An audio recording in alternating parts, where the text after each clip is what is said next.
Hi guys, Viking Reefing here. The day has finally come. It's time to add some new corals and inverts to this Nyos Opus 300. I've been dealing with some issues in terms of low nutrients, some dinos and stuff like that, and I haven't wanted to be adding any new stuff to this tank before I've got that fairly under control. And I think that I'm well on my way to solving that. I've been dosing nitrates and stuff to bring those up. I'll cover that in a separate video, but I think this tank is now ready for some new corals, and it's very exciting because all the corals that I have here are stuff that I brought over from my big tank, so there's no new stuff in here really.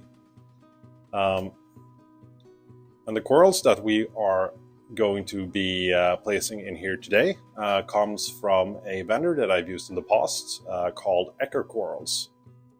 They ship throughout Europe, so if you are in the EU, you can get stuff from them as well. And they are great guys. I had the opportunity to give my subscribers in this community a small token of my appreciation together with them. So if you enter Viking10, you will get a 10% discount on any order that you place with them. Like I've said, I've used them in the past. These two top torches, the Holy Grail and the Torch of the Gods, came from them about a year ago. They were only one head apiece at that point, so they've grown quite significantly. But enough talk, let's see what we got here. Whoop. Here we go. Here's the box. Let's get into it. I took the liberty of cutting off the tape, so you don't have to watch me do that. Let's see here. Some coral foods, I guess. And the heat pack is still warm. So they've traveled here to Sweden, all throughout Europe. So very impressive. A thermal blanket, which is always nice to see. So what do we have here? We've got some rock flower anemones. I love rock flower anemones, but I can't keep them in a big tank because my copper-banded butterfly also loves rock flower anemones. A bit too much, actually. Very strange. I kept rock flowers with him for years, and all of a sudden he just decided that these guys look tasty, and just annihilated everything I had. They are quite shrunken up right now. Hopefully they'll look a lot better once I get them into the tank. We have, let's see here, some very nice micromussas, formerly Acans.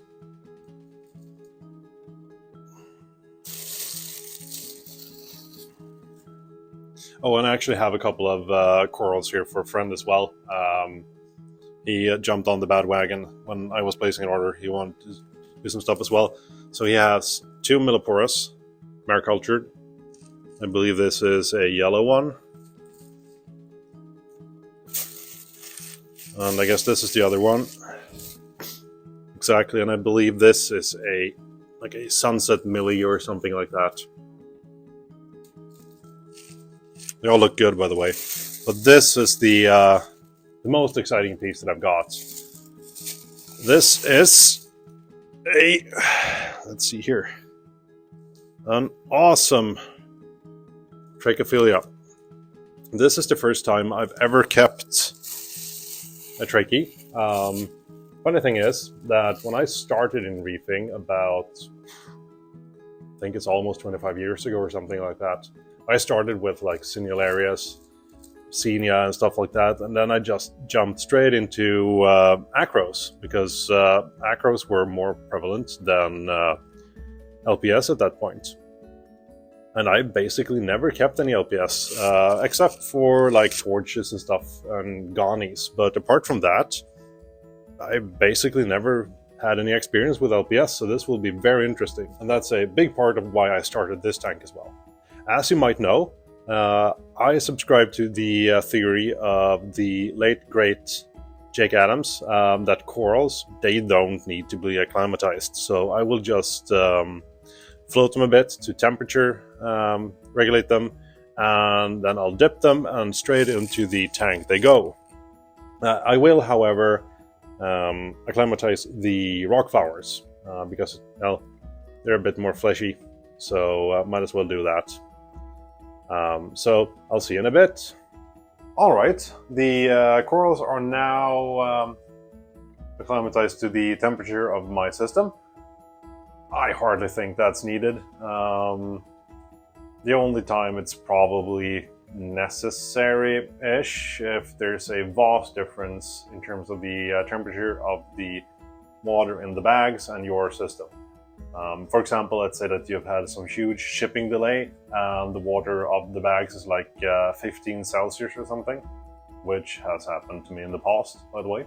Not fun. Everything made it through all right anyways. So, it's time to get them into the tank. The rock flowers is going to have to wait a little bit. They're still drip acclimatizing. Here's the trachea when it's inside the tank. What a gorgeous piece. I'll place it here for now. And we'll see where we'll end up. I guess you don't want to have it placed somewhere where it could tip over potentially. And now for the micromussas.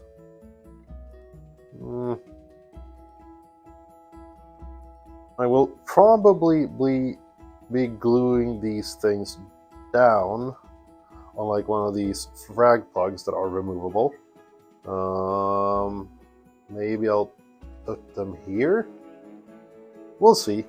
I think this might be a bit too bright for them even, so just getting them a little bit out of the very bright lights might be a good idea. But I'll probably let them be here for a little bit and see how they react, so I get a good gauge on what kind of lighting they prefer. We'll check back in a little bit once I've got the rock flowers in here and the corals have had a bit more time to expand and just get used to this tank. And you freaking filefish, you stay away from them. Let's see how they react. Alright you guys, it's now a bit later in the day. I've added everything to the tank and everything is seemingly doing well. Let's have a look. Oops.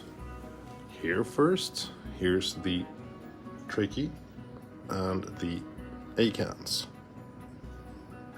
As you can see here, the trachea has puffed up quite a bit. The issue that I find is when I'm looking straight onto the tank, I can't really see the center of it now that it's puffed up. So I think that I'm going to somehow angle it a bit towards me so I can see it better. The Acans are obviously not going to be staying here, but I made the realization that I'm out of super glue. So I need to pick that up over the weekend or something like that. The filefish hasn't bothered the new corals whatsoever, so that's also very promising.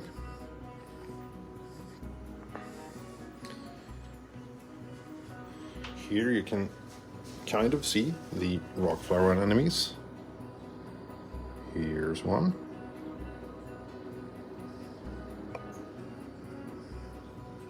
There's another one. It somehow got into a small crevice. I guess that's what they do. And here's the third one. As you can see here, there's quite a lot of ulva in this tank, and I think some bryopsis as well. The urchin here is doing the business in terms of the ulva and bryopsis, but it's quite slow. So that's why I'm thinking about adding some sort of a tag to this tank. Perhaps even one more urchin, because I have nothing in terms of bryopsis and ulva in my big tank, and I have a lot of tanks in there. Let's see here if we can get a better view from the side of these guys. There we go. Now look at that. Isn't that stunning? And I guess you guys tell me, do these things look happy? Since these are some of my very first LPS in the reefing hobby. I've never kept micromussas nor trachys before, so not quite sure what to look out for, but it looks like they're puffed up and pretty happy. I'm going to be trying to feed them a bit later today, or a bit later this evening. I know that there's a tendency for people to place trachys on the sand bed. I'm going to be trying to avoid placing any corals on the sand bed here, since I have a very raised aquascape here. I want to really bring out the beauty of the sand bed, and I find it kind of cluttery with a lot of stuff there. But we'll see how we do. Perhaps I'll have to place some corals on the sand bed. Not quite sure, since this will be a predominantly predominantly LPS tank. And I guess some gorgonians and things of that nature as well. So what's next for this tank? Well, I'm very happy in terms of all the equipment. I'm super happy with the blades and also the near-earth reefs, so I won't be doing anything with that. One thing that I will be getting is a lid for this tank. The rimless look, it looks amazing, but I'm planning to keep some fairly expensive fish in here, and I just can't risk them jumping out. So I will be contacting top lids and have a custom lid made for this tank. I'm thinking basically a port or a cutout for the Eheim feeder, and I think just one feeding port right here in the middle should do well. I've talked to them as well. I was a bit worried about the heat and like radiation from the blades breaking down the net, but apparently it's not an issue. They've done a bunch of tests on that, so shouldn't be any worries. In terms of livestock, as I said, I will be adding a Tomini tang in the near future. It's at my LFS at the moment, and I'll probably be picking it up this weekend, hopefully. And I'll probably pick up some sexy shrimp and those porcelain crabs to live inside the rock flower anemones. At the same time, when I pick up the Tomini tang and some inverts, I'll also be picking up a banded pipefish and a blue pipefish. Oh, here's my Run 40 goby. He's very rarely out and about, so this is a rare treat for you guys to see. He's a very cryptic fish. I hardly ever see him. I wanted a Hectory goby as well, but they've been very hard to find. I think that's about it in terms of this update. I'm very happy to finally have some new corals in the tank, and I can't wait to stock this tank even further. These torches here are frags of my big Hellfire, which, well, this is a Hellfire as well, but from my big tank. So those frags will be going to new homes soon, so I think that's pretty prime real estate, and I really need to fill that rock up as well. Provided the Acans are doing well, I'm thinking about perhaps starting a small Acan garden on that rock, because that's really eye-catching. I hope you liked this update, and if you did, please throw me a like. It really helps the channel out and spreads the video around. And if you're not subscribed, please do so as well. I would really appreciate it. Happy reefing, and have a good one. Bye.